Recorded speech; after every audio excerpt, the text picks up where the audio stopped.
Grégory, 35 ans, vit avec Cathy dans un petit village au nord de Strasbourg. Bah ouais, je commence à isoler l'escalier en bas. Comme il commence à faire un petit peu froid. Comme ça tirera plus trop pour les enfants. Ils ont 3 enfants, Marina, 11 ans, Émilie, 4 ans, et Louise, 10 mois.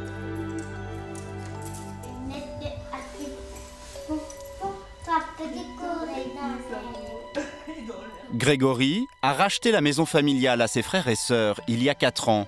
Depuis, il a tout rénové lui-même. Donc cette partie-là, c'est aussi vous qui avez tout fait, Grégory. C'est la première partie, ouais, quand on a repris la maison familiale. Ouais. Émilie était à peine née, je pense. Elle venait à peine de naître. Elle avait 2 mois quand on est arrivé ici. Bah ça c'est la grange. Comme on avait avec le 3e enfant qu'on a eu en janvier, ça faisait un peu trop petit. J'ai dit on va attaquer la grange pour leur faire des chambres séparées, un salon plus spacieux pour que les enfants puissent un peu bouger correctement. Alors la chambre de Marina, la première, on n'a pas encore terminé les portes. Chambre d'Émilie et la chambre des parents avec le bébé qui fait une petite sieste. Grégory n'a pas ménagé ses efforts ni compté ses heures pour que sa famille soit bien logée. Et il y a investi toutes ses économies. Tout ce que j'avais, j'ai mis dans la maison. C'était que pour les travaux de rénovation. Mais cette maison dont Grégory est si fier est en train de causer sa perte. Il est grutier sur des chantiers. Cathy est en congé parental. C'est des baguettes magiques. Le couple gagne 3 800 € par mois, mais ne parvient plus à régler les échéances des prêts contractés pour l'achat et les travaux de la maison. La banque a bloqué le compte de Grégory. Ils ont déjà 25 000 € de dettes et les factures impayées s'accumulent. Aujourd'hui, le couple vit dans l'angoisse. Cathy, il faut qu'on fasse un point avec les échéances qui vont tomber cette semaine. Hein. Oui, Grégory, là, vous avez reçu des lettres d'huissier récemment? Oui, mais on en a reçu une cet après-midi. Comme quoi, ils voulaient passer, huissier des impôts voulait passer début de semaine pour faire une saisie effective de nos meubles. Faut que je les appelle rapidement. Hein. On a une boule au cœur, quoi. On a une boule parce qu'on se dit, ça y est, ils viennent chez nous, ils vont nous prendre nos meubles, ce qu'on a. Déjà qu'on n'a pas, c'est pas énorme ce qu'on a au niveau des meubles, donc on a peur. On a peur, Olivier. Qu'est-ce qui vous fait le plus peur aujourd'hui? C'est pour votre maison? Ah ben, bien sûr, hein, c'est la maison familiale, hein, j'y tiens. Hein. J'y tiens beaucoup. Hein.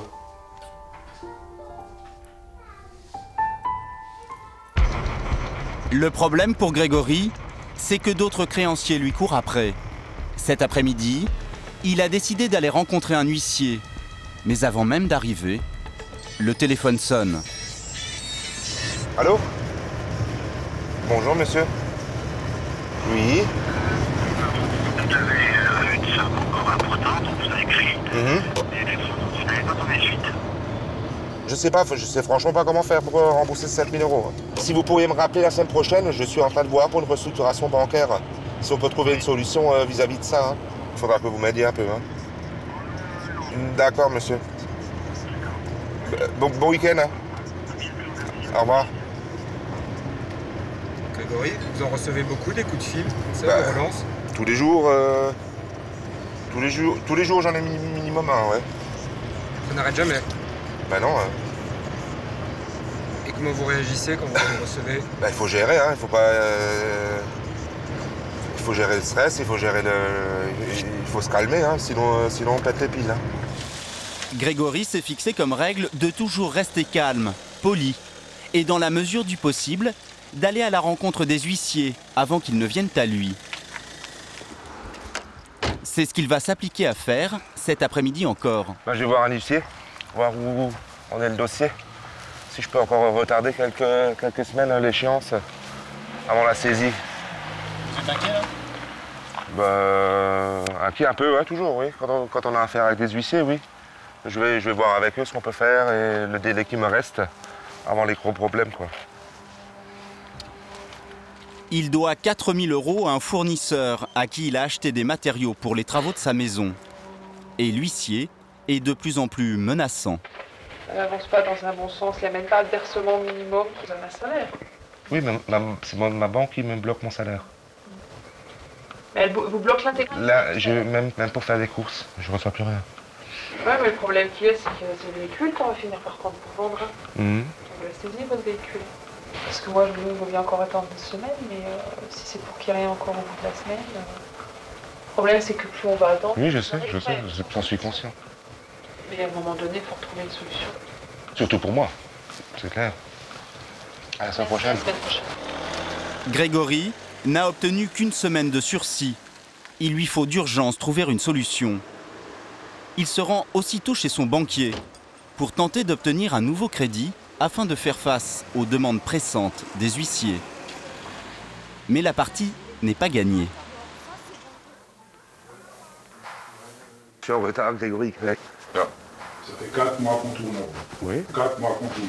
4 mois qu'on fait des promesses, 4 mois qu'on gère un dossier, qu'on n'en a jamais géré un, c'est-à-dire qu'on discute avec votre employeur, que votre employeur nous promet des trucs, le genre de trucs qu'on ne fait jamais. La seule solution, c'est qu'il faut trouver aujourd'hui 17 000 € pour acheter, pour rembourser les impayés et après continuer à rembourser les échéances tous les mois. Ça, c'est aujourd'hui la seule solution. On ne peut pas restructurer les deux prêts de crédit. Non seulement on ne peut pas, on n'aura pas le droit, on n'aura pas l'autorisation, parce que là, ce n'est même plus de ressort ni de moi, du directeur, ni de monsieur, ni de monsieur. Le dossier, aujourd'hui, il est en recouvrement. Le directeur de l'agence refuse le nouveau prêt. Il faut dire que la banque a déjà accepté d'endetter Grégory à hauteur de 48% de ses revenus. Un taux bien supérieur à ce qui est habituellement recommandé. Quand je suis allé voir mon banquier personnellement, moi j'ai jamais pu dépasser 30%. C'est pour ça d'endettement. Alors je sais pas comment comment Grégory a pu faire 45%. Fini. Vous faites des prêts, vous voulez des taux d'endettement en dessous de 30%, 50% des Français ne font plus de crédit. Plus de crédit. Des huissiers qui menacent de saisir ses biens. Grégory est dans l'impasse. Et Loulou, ton lacet là, t'as pris la faire tomber ton lacet, viens ici. Région de Colmar. Pour Achille, c'est jour de fête. C'était trop bien. Ce père divorcé s'apprête à passer le week-end avec 3 de ses enfants. Brian, Adeline. Brian, 10 ans, Anthony, 5 ans et Adeline, 12 ans. Pour eux, Achille s'est mis au fourneau. Au menu, pot-au-feu. Il est comment le pot-au-feu de papa? Bon. Très bon. Tu manges des légumes, t'as appris à manger des légumes parce que je sais que ta mère ne mange pas beaucoup, mais là t'en manges. Heureusement que je l'ai préparé hier soir. Hein. Toi, tu l'as préparé hier soir? Au goût, tu verras bien. Ah ouais. C'est quoi comme viande? Ah oui, parce que c'est long à cuire un pot-au-feu. La cuisine, Achille en a fait son métier. À une époque, il gagne plutôt bien sa vie. Lui travaille, sa femme gère les comptes. Mais à la séparation, il découvre qu'il est couvert de dettes. Il y a même des saisies sur son salaire de 1 000 € par mois. C'est la saisie sur salaire, ça, Achille? Oui, c'est la saisie sur salaire. Et ça représente combien d'argent là? Dans les 6 000, 6 600 €. Et tout ça, quand ça s'additionne, ça représente beaucoup d'argent? Énorme. Parce que là, j'ai des 6 700. Là, j'ai 109. Là, j'ai 1300. Là, j'ai 800 et quelques. Bon, j'en ai encore beaucoup. Hein. Ça, c'est un petit... Et vous avez déjà essayé de faire un calcul? Non. Ce serait trop compliqué. J'ai jamais mis une mauvaise volonté de paiement. Mais j'y arrive pas. J'arrive pas à m'en sortir, j'y arrive plus, c'est impossible. Voilà, il faudrait que je gagne des sommes colossales et je bosse 24 heures sur 24. Mais après, ça vaut plus le coup de vivre, quoi. L'essentiel de ses dettes est lié à une carte de crédit à la consommation, souscrite dans un grand magasin. Achille a commis l'erreur de ne pas se renseigner sur le taux d'intérêt très élevé, 18%.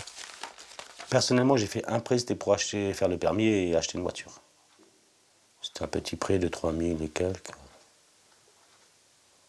Mais les autres prêts? Les autres prêts, c'est pas moi qui les ai fait. C'est mes ex. C'était la carte. Ça, c'était les prêts de consommation qu'il y a. Parce qu'à l'époque, j'avais des bonnes fiches de paye, j'avais des trucs, des bons salaires. Et quand les trucs de crédit, voyaient les salaires, c'est clair qu'ils envoyaient tout de suite. Moi, je les suis pas après, parce que même tout ce qui était banque, tout ça, je m'en occupais pas. Les dettes d'Achille, environ 20 000 €. Il n'arrive même plus à payer son loyer de 400 €. Ce soir, il vient s'en expliquer avec son propriétaire, avec lequel il tient à garder de bons rapports. Ah, je suis d'accord avec moi, je suis tout à fait d'accord avec vous. Moi, ça serait la bonne volonté de ma part, si j'aurais l'argent, je vous la donnerais tout de suite. Hein. Je veux dire. Vous avez combien de loyers en retard, Achille? Là, j'en dois en avoir 2 ou 3, c'est ça? 2, ouais. 2. 2. Ça fait 800 €. Moi, ça m'arrange pas non plus, pas du tout. Hein. Non, mais je vais vous régler, hein. De toute façon, c'est prévu. Hein. Je suis pas un mec qui vous laisserait dans la merde, ça c'est clair, parce que je sais ce que c'est la merde, donc je vais pas vous laisser dans la merde, ça c'est clair. Ça m'arrange pas du tout. Hein. C'est vrai que j'ai honte, parce qu'ils sont tellement gentils. Et...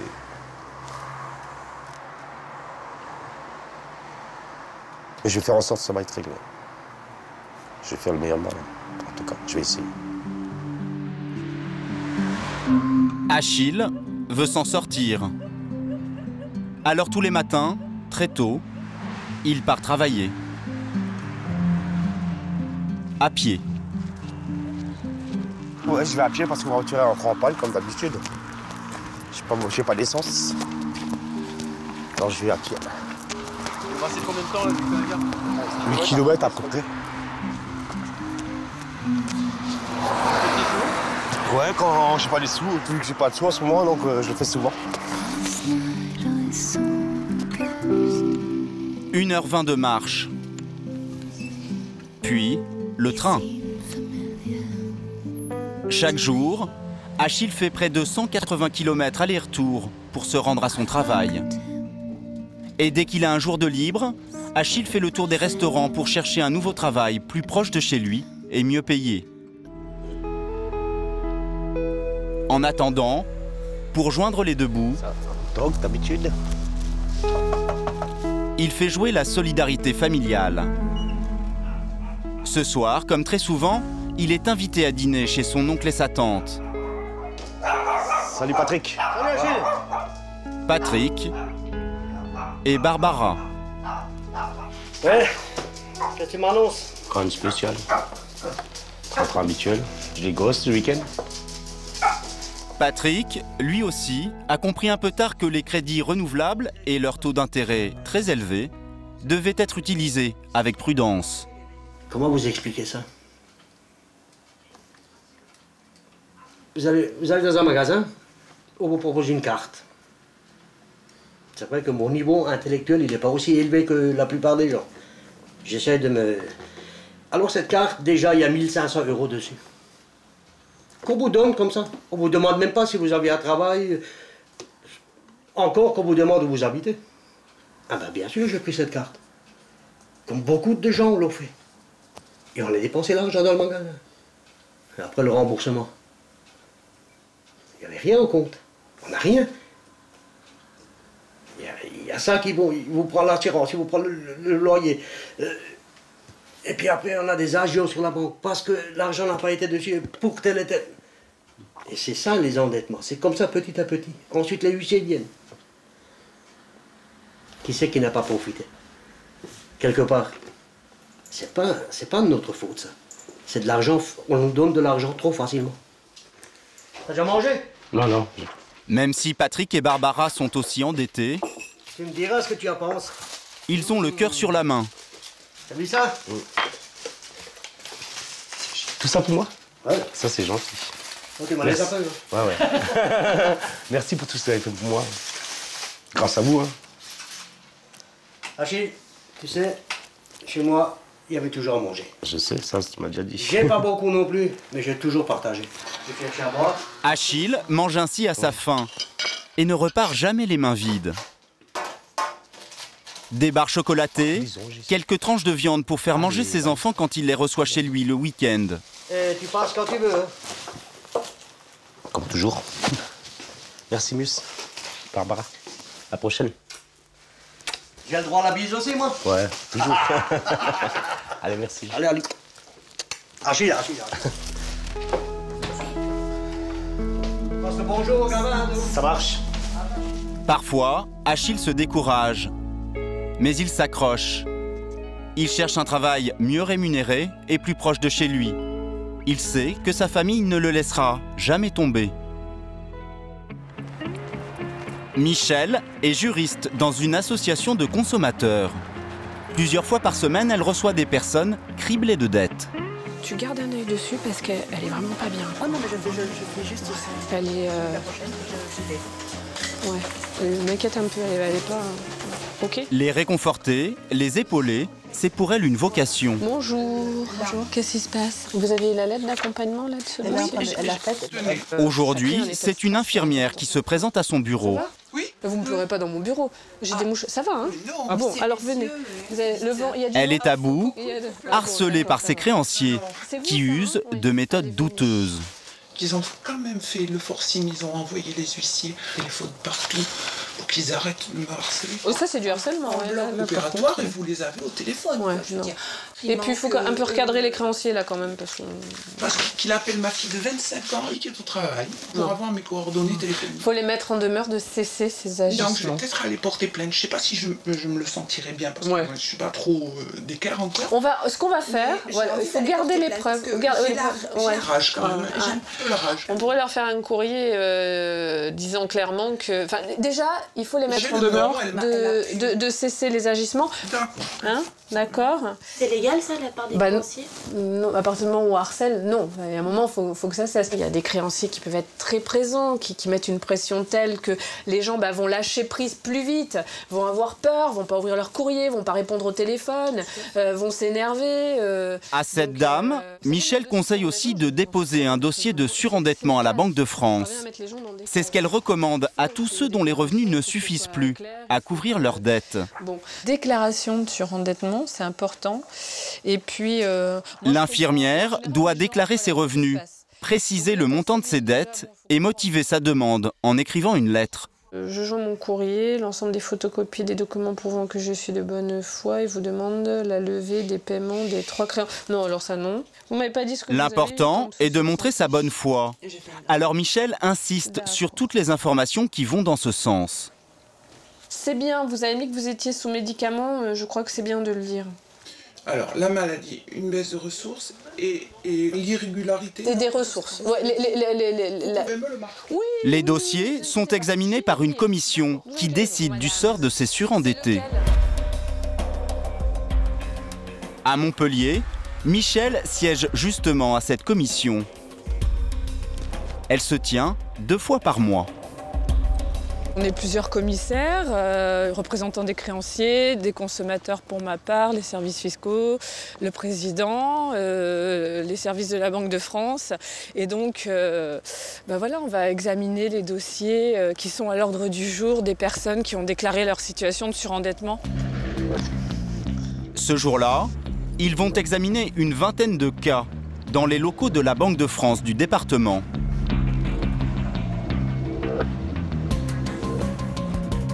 Une réunion confidentielle. Les personnes dont les dossiers sont recevables vont voir leurs créances gelées pendant 1 ou 2 ans. D'autres bénéficient d'un rééchelonnement de leur crédit. Les cas les plus graves peuvent obtenir un effacement des dettes. C'est dommage d'en être arrivé là, surtout à mon âge. J'avais la belle vie, entre guillemets, puisque je m'étais acheté une voiture, 2 voitures, que je pouvais bien vivre. Et puis là, d'un seul coup, c'est la chute. Je vais dire la chute pour pas dire la descente en enfer, mais pas à ce point-là, mais bon, voilà. Pour Antoine, 52 ans, les ennuis commencent il y a 8 ans. Sa femme meurt d'un cancer. Il se retrouve avec ses 2 fils, un seul salaire et un crédit auto de 10 000 €. Pour faire vivre sa famille, il prend l'habitude d'utiliser sans discernement les fameuses cartes avec réserve d'argent.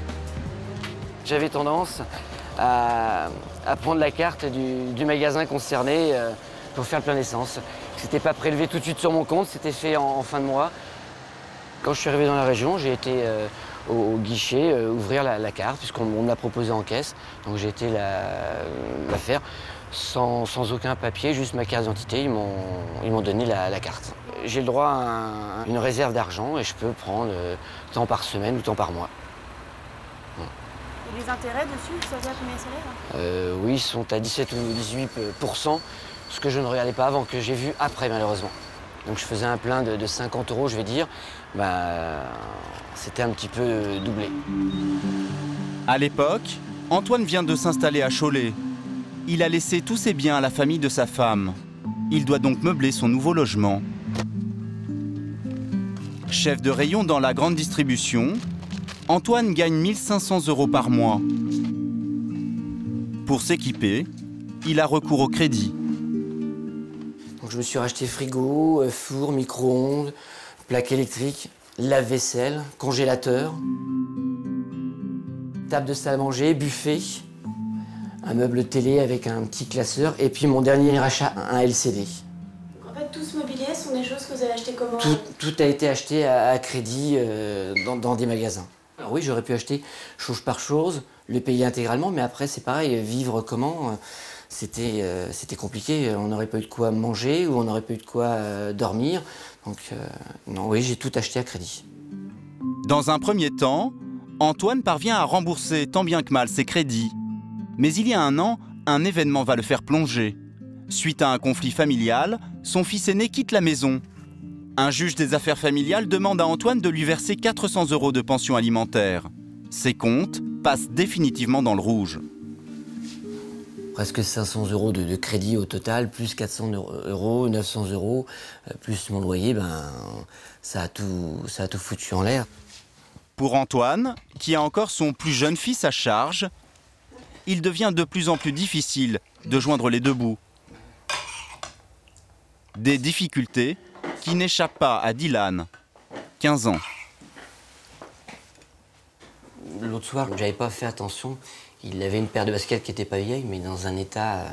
Je lui ai dit, Dylan, tu peux pas rester comme ça. Les baskets étaient... Il m'a rien dit du tout. Parce qu'il sait justement, à mon avis, que la situation était un petit peu difficile. Il m'avait rien dit. Il va à l'école avec des baskets que même moi, pour bricoler, j'aurais pas mis ce genre de baskets. Donc on est parti, puis j'ai été lui acheter 2 paires de baskets, une à un prix moyen, et puis une à un prix un petit peu plus cher, mais malheureusement, heureusement pour nous, elle était à 30 €, je crois. On est passé en caisse, elle est passée à 10 €. Bon. Antoine est gêné par sa situation, tant financièrement que psychologiquement. Il n'y a plus de sortie, moi je fais plus rien, C'est maison, courses, boulot. Je bouge plus. Une fois n'est pas coutume, ce soir, Antoine a décidé de se changer les idées.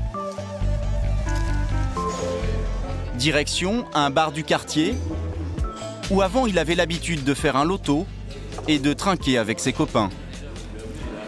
Vous voyez comme nous, il arrivait comme nous, il repartait comme nous, et c'est vrai que depuis quelques temps, c'est pas pareil, quoi. Il vient en coup de vent, vite fait. C'est vrai qu'il ne peut pas se permettre de mettre 4 € toutes les semaines. Il peut pas. On lui paye son verre. Bon, ça le gêne aussi le fait de lui payer son verre parce qu'on connaît sa situation. Et je sors mon portefeuille pour mettre même 5 €, ils veulent pas. Donc voilà. C'est un petit peu gênant. Tiens. Ce soir-là, une fois encore, ses copains ne le laisseront pas payer sa part. C'est pour ça que c'est toujours un petit peu gênant. Qui me redonne ce que... Voilà. C'est gênant. À chaque fois, c'est pareil. Mais je reprends ma monnaie, oui. Voilà.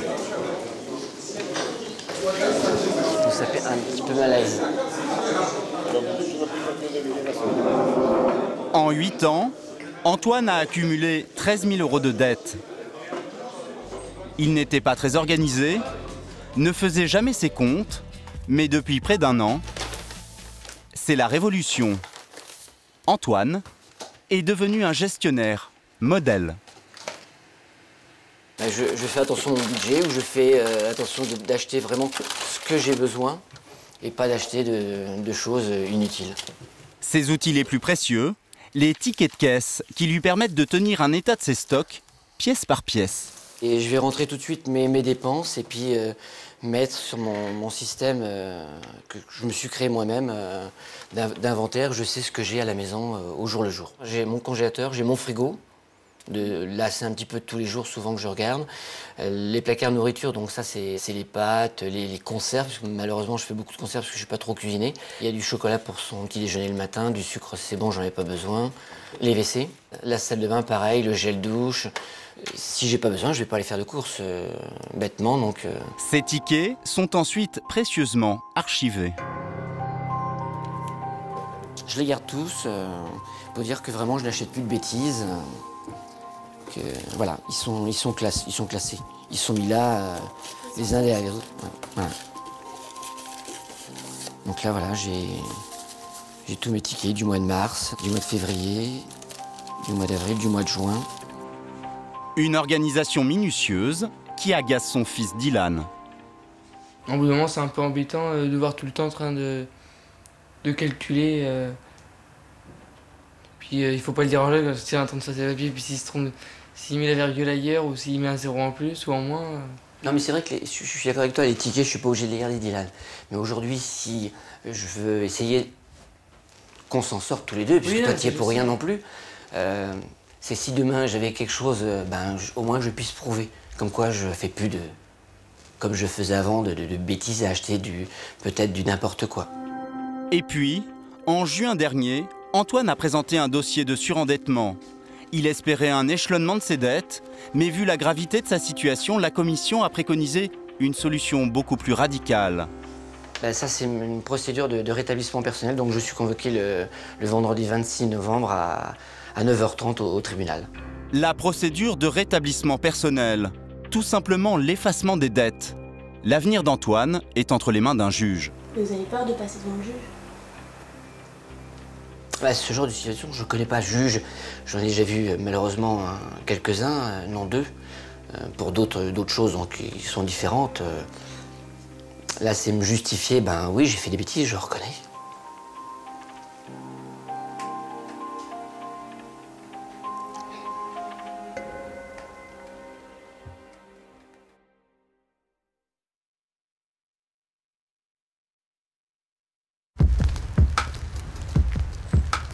C'est le grand jour pour Antoine. Ce matin, au tribunal de Cholet, le juge va statuer sur l'annulation de ses 13 000 € de dette.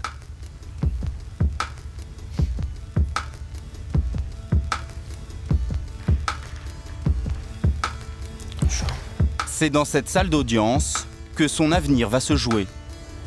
Vous sentez comment là, de rentrer dans la salle d'audience? Un petit peu stressé là, c'est rien.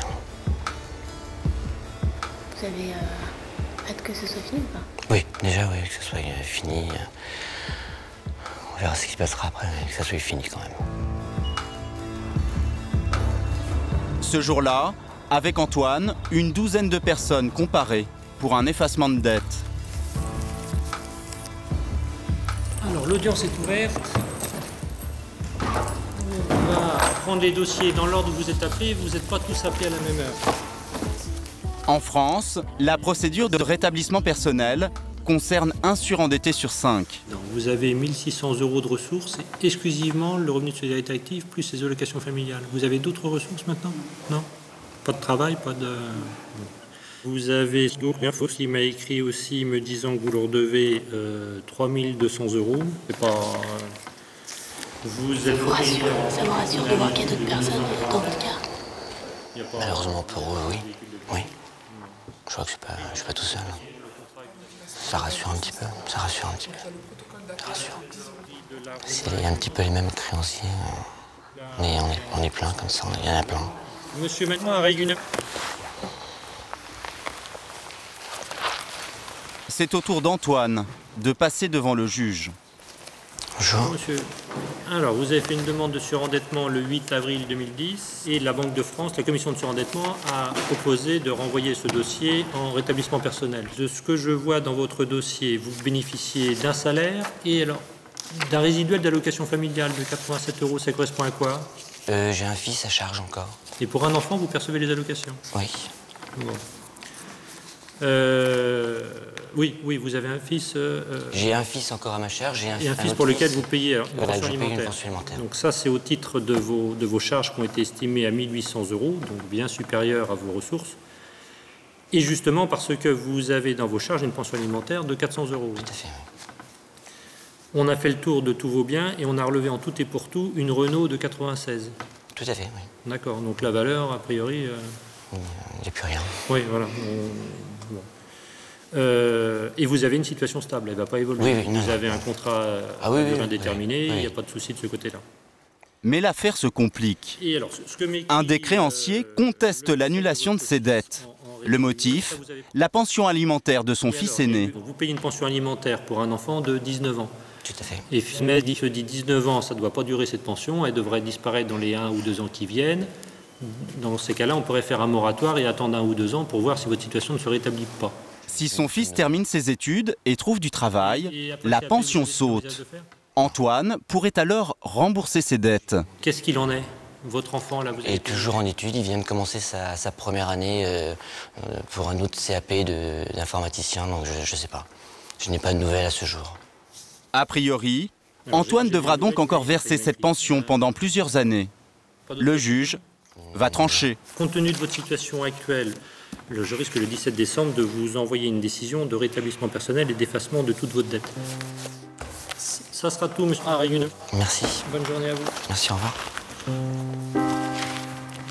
Le juge a décidé d'effacer les 13 000 € de dette d'Antoine. Pour lui, c'est un nouveau départ. Aussitôt, il annonce la bonne nouvelle à sa sœur et son beau-frère. Cédric, bonjour, c'est Antoine.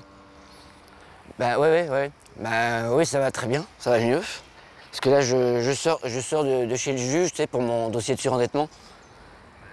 Et normalement, bah, je dis normalement, mais non, c'est sûr, il y a un effacement de mes 3 créanciers. Ouais. Donc ça fait un grand pot en moi. Tu vois, tu comprends, je pense. Ouais. Ça fait du bien, ouais. Puis alors avec Dylan, ben, on va revivre. Puis je te remercie, toi. Je disais, je te remercie, toi et Mimi, pour déjà le peu d'aide que vous m'avez fait, mais c'est beaucoup. Hein? À bientôt. Salut. Ça y est, la vie repart. Ouais. Pardon? Ça y est, la vie repart. La vie va repartir, là, ouais. Sur de bonnes bases. Puis je vais continuer ce que j'avais commencé. Ne pas arrêter là, pas baisser les bras, puis remonter. Repartir sain. Antoine n'a plus de dette. Mais il sera fiché à la Banque de France pendant 5 ans. Une période pendant laquelle il devra demander une autorisation pour contracter tout nouveau crédit. Retour en Alsace, avec Grégory, en Haute-Sagrue, sur son lieu de travail. Avec son salaire de 2 800 € par mois, jamais il n'aurait imaginé se retrouver harcelé par des huissiers alors qu'il a dépensé tout ce qu'il avait pour retaper sa maison et loger confortablement sa famille. Je subis les conséquences depuis 1 an maintenant. Ils le savent tous les deux. Ils me soutiennent. On a tous nos problèmes d'argent. Hein. Mais à ce niveau où moi je suis tombé, c'est quand même assez important, quoi.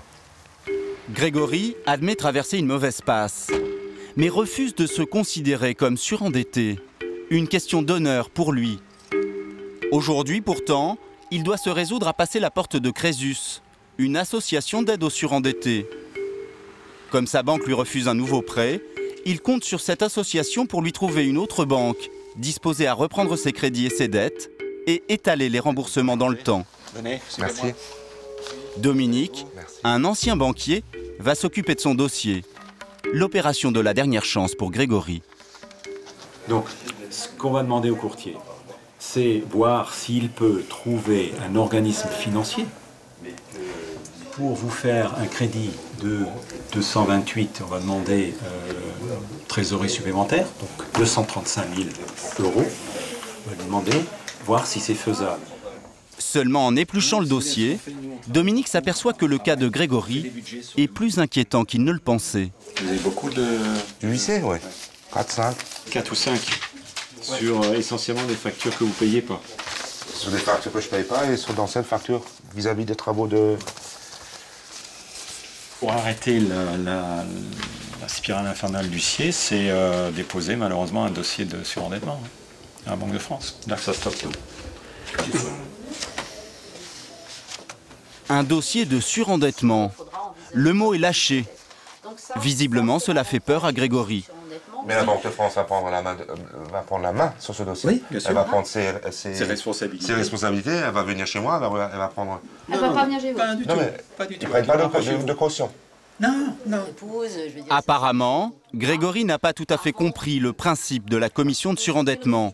Dominique, l'ancien banquier, et la juriste de l'association vont tenter de le convaincre que c'est sans doute dans son intérêt. La Banque de France va organiser l'appurement de vos dettes, le paiement de chacun de vos créanciers, tenant compte de vos capacités réelles, c'est-à-dire de vos Eux, ils font une ressources. restructuration globale et ils dispatchent. Voilà. Exactement, c'est exactement ça. Mais maintenant, il faut penser à vous, à l'avenir. Donc, on va avoir un regroupement de crédit. Si ça ne va pas, on vous conseille de faire un dossier de surendettement. Et on vous aide à le faire.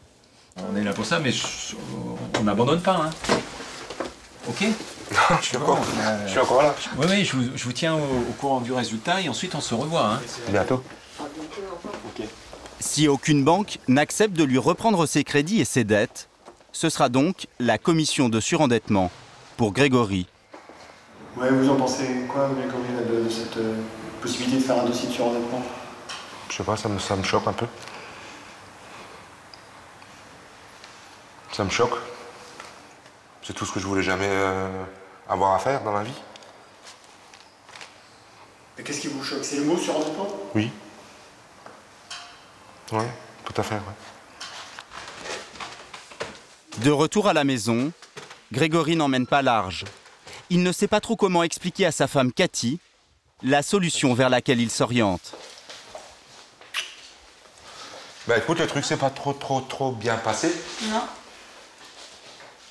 Non, mais parce que... Bah, il faut... C'est en train de regarder pour voir pour le rachat de crédit, mais bon... c'est quand même, je pense, un peu plus compliqué qu'on pensait. Ils essayent d'envisager de faire de passer par la Banque de France, quoi. Mais pourquoi passer par la Banque de France? Parce que ça arrivé, on a trop de... C'est à cause de l'histoire des huissiers. Il y a trop d'huissiers. Vous y attendiez ça, Cathy? Bah, non, franchement, pas aussi vite, quoi. Je veux dire, non, on s'y attendait pas du tout, non. Et plan de surendettement, vous y aviez déjà pensé? Ben, moi, dans ma tête, j'ai un peu pensé comme ça, mais sans parler avec Grégory. Sans parler à Grégory, donc je sais pas. Je sais pas. C'est pas ce qu'on voulait, quoi, au départ. C'est pas ce qu'on voulait. C'est pas ce qu'on voulait.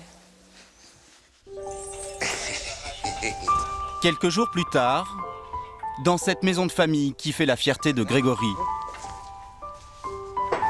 perdre la maison serait un crève-cœur.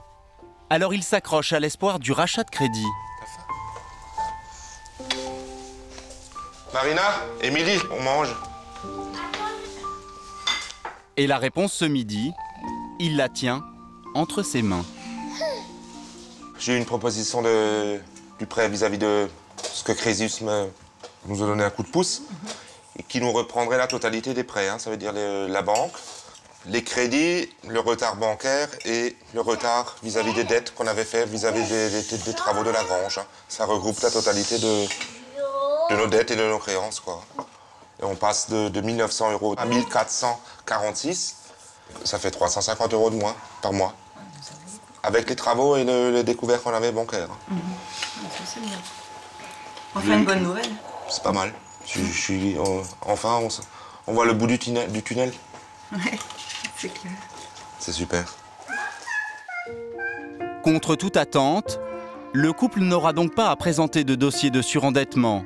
Cathy et Grégory devront payer leurs dettes durant les 25 prochaines années à un taux de 4,5%. Ils devront aussi se rendre régulièrement chez Crésus pour apprendre à mieux gérer leur budget.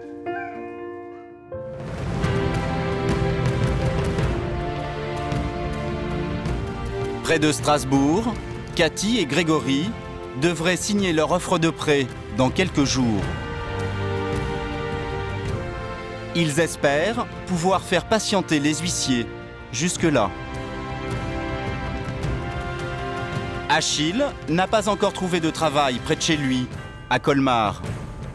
Mais il a décidé de déposer un dossier de surendettement à la Banque de France. À Cholet, depuis que ses dettes ont été effacées, Antoine continue de faire très attention à son budget. Il espère ainsi pouvoir offrir un beau cadeau de Noël à Dylan.